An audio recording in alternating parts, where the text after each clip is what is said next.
Hello friends, welcome my YouTube channel AC study classes. तो friends, AC study classes में आप सभी का स्वागत है। आज आपको इस क्लास में हिंदी व्याकरण के कुछ मोस्ट इम्पोर्टेंट क्वेश्चन आपको पढ़ने के लिए मिलेंगे। तो सबसे पहले तो आप अगर हमारे चैनल पर नए हैं तो चैनल को सब्सक्राइब कर लीजिए, और वीडियो के अंत में अगर आपको ये वीडियो अच्छा लगे तो लाइक ज़रूर कर देना। इसमें क्वेश्चन दिया गया है कि निम्नलिखित में अशुद्ध शब्द है, इसमें अशुद्ध शब्द को छांटना है, कौन सा है? साप्ताहिक, वीणा, वाष्प या फिर सिंदूर। तो जो अशुद्ध शब्द है वो क्या है? साप्ताहिक। इसका शुद्ध शब्द कैसा होता है? साप्ताहिक। ये इसका क्या है? शुद्ध है। अगला क्वेश्चन है, ऊ ध्वनि का उच्चारण स्थान क्या है? ऊ का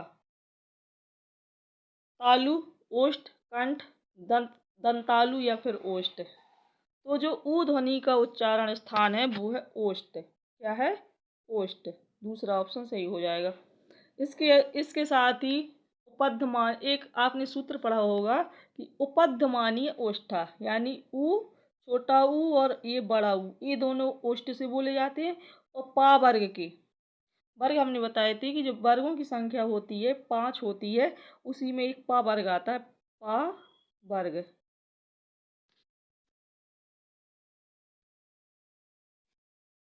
पा वर्ग में कौन कौन सी वर्ण आती हैं? पा, फा, बा, भा और मा। ये पांचों भी ओष्ठ से ही बोले जाते हैं, मतलब इनका उच्चारण स्थान भी क्या है? ओष्ठ है।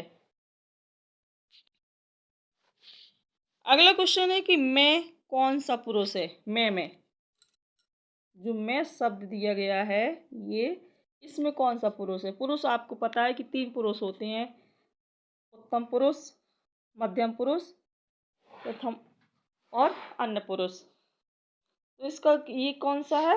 उत्तम पुरुष। ये मैं कौन सा पुरुष है? उत्तम पुरुष का ये पुरुष। इसी में अहम, आवाम, वयम। उत्तम पुरुष में वचन, इसमें 3 प्रकार की होती है, एक वचन, बहुवचन और वो एक वचन, द्विवचन और बहुवचन।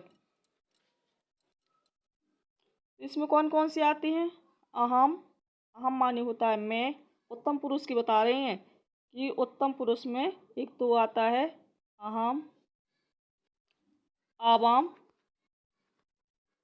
और वयम।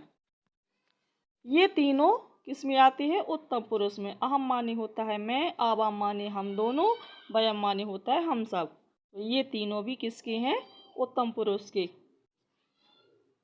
ये ऑप्शन सही हो जाएगा पहला। अगला क्वेश्चन है कि पवन का सही संधि विच्छेद बताना है। पवन का जो सही संधि विच्छेद कौन सा है? पा प्लस अवन, पो प्लस अन, पा प्लस अन या फिर पा प्लस वन। तो इसका जो सही संधि विच्छेद है वो क्या है? पो प्लस अन, दूसरा ऑप्शन। अगर इसमें संधि की बात की जाए तो इसमें कौन सी संधि है? अयादि संधि। कौन सी? अयादि संधि। ये अयादि संधि। अयादि संधि का नियम क्या होता है कि इसमें क्या होता है? ओ का आ हो जाता है और आव का आव हो जाता है। ओ का इसमें आ होता है और आव का आव हो जाता है। अगला क्वेश्चन है कि समुच्चय का सही संधि विच्छेद क्या होगा? समुच्चय का समूह प्लस च, सम प्लस उत प्लस आय, या फिर सम प्लस उच्च, या फिर सम प्लस उच्च। तो इसका राइट आंसर क्या हो जाएगा? सम प्लस उत प्लस आय। दूसरा ऑप्शन सही हो जाएगा। अगला क्वेश्चन है कि अध्यापक शब्द का स्त्रीलिंग रूप क्या होगा? अध्यापक का अध्यापिका, अध्यापकी, अध्यापकः या फिर अध्यापिकी। अध्यापक का जो स्त्रीलिंग रूप होगा वो क्या हो जाएगा? अध्यापिका। पहला ऑप्शन सही हो जाएगा। अगला क्वेश्चन है कि यथासंभव में कौन सा समास है? यथासंभव। द्विगु समास, तत्पुरुष समास, अव्ययीभाव समास या फिर कर्मधारय समास। तो इसमें अव्ययीभाव समास है जिसमें पहला पद यानी पूर्व पद प्रधान होता है। जो मतलब अव्ययीभाव समास होता है इसमें क्या होता है, पूर्व पद प्रधान होता है। पूर्व पद, पूर्व पद इसमें जो होता है अव्यय होता है। एक शब्द का मतलब उपसर्गों की तरह होती हैं ये, जैसे उपसर्ग में होता है कि शब्द का एक छोटा सा टुकड़ा शब्द की आगे जुड़ जाता है, इसी तरह ये अव्ययीभाव समास होते हैं। पूर्व पद इसमें प्रधान होता है। समास कितने हैं, 5 प्रकार की होते हैं।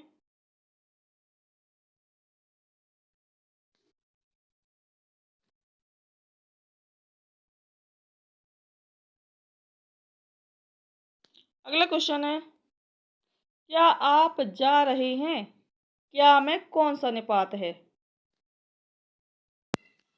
इसमें एक बात हमने अभी जो रॉन्ग बता दी है कि जो समास होते हैं ये समास की 6 भेद होते हैं। कितने होते हैं, 6 भेद। अगला क्वेश्चन है कि क्या आप जा रहे हैं, इस क्या में कौन सा निपात है। क्या में निपात पूछा गया है, अवधारण बोधक, प्रश्न बोधक, आदर बोधक या फिर तुलना बोधक। तो इसमें प्रश्न पूछा गया है। क्या, क्या, क्यों, कहाँ, कैसे, ये सभी क्या है, प्रश्नवाचक प्रश्न बोधक निपात है ये। दूसरा ऑप्शन सही हो जाएगा। अगला क्वेश्चन है, बीड़ा पाड़ी में कौन सा समास है। बीड़ा पाड़ी में करण तत्पुरुष समास, कर्मधारय समास, बहुब्रीहि समास या फिर द्वंद्व समास। तो बीड़ा पाड़ी में ये बहुब्रीहि समास है। बीड़ा है हाथ में जिसके, अर्थात इसके सरस्वती। तो जिसका जो अर्थ किसी दूसरे पर नियोजित किया जाए उसमें बहुब्रीहि समास होता है। तो इसमें पूछा गया है कि बीड़ा है हाथ में जिसकी, अर्थात किसके हाथ में बीड़ा होती है, तो ये सरस्वती के हाथ में होती है। तो इसमें बहुब्रीहि समास हो जाएगा। अगला क्वेश्चन है कि निम्न में से दीर्घ संधि युक्त पद कौन सा है। दीर्घ संधि वाला पद बताना है इसमें।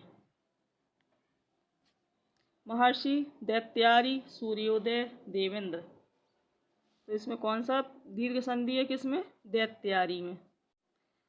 अगर इसका विच्छेद करेंगे तो आएगा दैत्य प्लस अरि बराबर क्या हो जाएगा, दैत्यारी। जो सूर्योदय है इसमें सूर्य प्लस उदय, सूर्य प्लस उदय। इसमें है कौन सी, आधन उ बराबर क्या हो जाएगा, इसमें ओ हो जाएगा। इसमें है गुण संधि। देवेंद्र में कौन सी संधि है, देव प्लस इंद्र। इसका विच्छेद क्या हो जाएगा, देव प्लस इंद्र बराबर क्या हो जाएगा, देवेंद्र। आधन ई बराबर ए, आधन उ बराबर ओ। तो ये भी किसका है, गुण संधि का ही उदाहरण दिया गया है। तो आंसर इसका क्या हो जाएगा, दैत्यारी। अगला क्वेश्चन है कि प्रत्येक, इसमें कौन सा समास है। प्रति प्लस एक, जब हम इसका विक्रय करेंगे तो क्या आ जाएगा, प्रति प्लस एक। और हमने बताया था कि ये प्रति क्या है, एक उपसर्ग है, एक अव्यय है। तो इसमें कौन सा समास होगा, अव्ययीभाव समास। अगला क्वेश्चन है कि प्रतिदिन कौन सा समास है। प्रतिदिन में दिनम दिनम प्रति, बहुब्रीहि समास, द्वंद्व, अव्ययीभाव, द्विगु। इसमें भी अव्ययीभाव समास हो जाएगा। विच्छेद करेंगे, समास विक्रय करेंगे तो क्या आएगा, दिनम दिनम प्रति। अगला क्वेश्चन है कि ओह यह पिट ही गया, कौन सा वाक्य है इसमें। ओह यह पिट ही गया, ये कौन सा वाक्य है।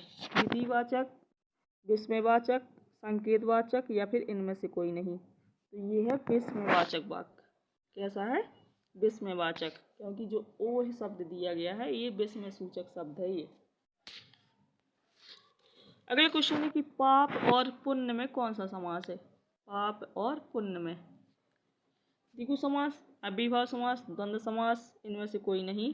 तो जब दो शब्दों के बीच में एक योजक चिन्ह लगा हुआ हो, क्या लगा हुआ हो, योजक चिन्ह। और ये जो चिन्ह है ये योजक चिन्ह है। ये दो शब्दों के बीच में जब ये चिन्ह लगा हुआ हो तो वहाँ पर द्वंद्व समास होता है। सी ऑप्शन सही हो जाएगा। तेंदुआ कौन सा शब्द है? तेंदुआ देशज, विदेशज, तत्सम या फिर इनमें से कोई नहीं, तो यह एक देशज शब्द है। कौन सा?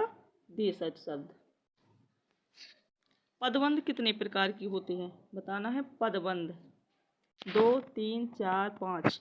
तो जो पदबंध होती हैं ये 3 प्रकार के होते हैं। अगला क्वेश्चन है कि निम्नलिखित में से अशुद्ध शब्द कौन सा है इनमें? एकत्र, नीरस, मंत्रिमंडल या फिर योगीराज। तो जो अशुद्ध शब्द है वो है मंत्रिमंडल। तीसरा ऑप्शन सही हो जाएगा। अगला क्वेश्चन है कि पृथ्वी कौन सा शब्द है? तत्सम, तद्भव, देशज या फिर इनमें से कोई नहीं। तो ये जो पृथ्वी है ये एक तत्सम शब्द है। ये ऑप्शन सही हो जाएगा। दयानंद में प्रयुक्त संधि का नाम बताना है। दयानंद गुण संधि, व्यंजन संधि, दीर्घ संधि या फिर इनमें से कोई नहीं। तो दयानंद में जो संधि है वो है कौन सी? दीर्घ संधि। अगर इसका विच्छेद करेंगे तो क्या क्या आएगा? दया प्लस आनंद। दया प्लस आनंद। अगला क्वेश्चन है कि मैं भी यह जानता हूँ इस वाक्य में भी, इसमें कौन सा निपात है? जो भी शब्द लिखा हुआ है ये कौन सा निपात है? बलदायक निपात, निषेधात्मक निपात, नकारात्मक निपात या फिर स्वीकारात्मक निपात। तो ये बलदायक निपात है।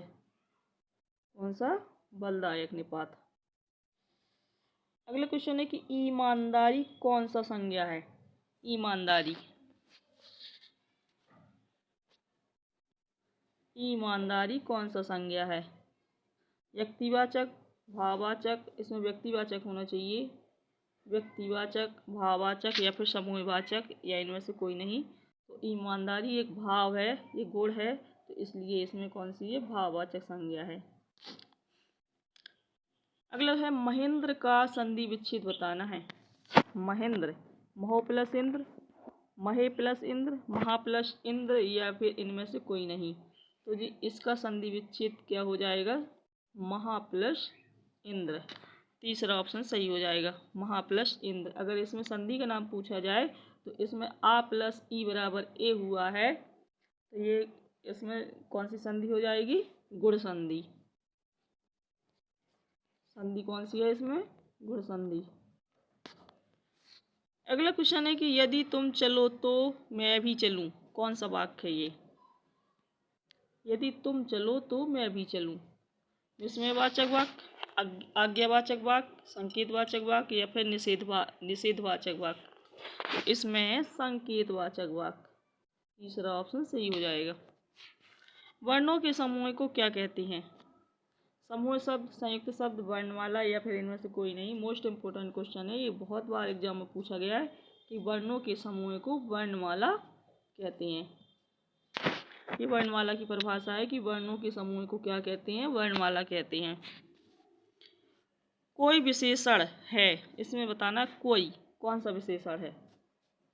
परिमाणवाचक विशेषण, सार्वनामिक विशेषण, गुणवाचक विशेषण या इनमें से कोई नहीं। तो ये है सार्वनामिक विशेषण। कौन सा? सार्वनामिक विशेषण। तो फ्रेंड्स, अगर ये वीडियो अच्छा लगा हो तो लाइक कर देना और चैनल को भी सब्सक्राइब कर लेना।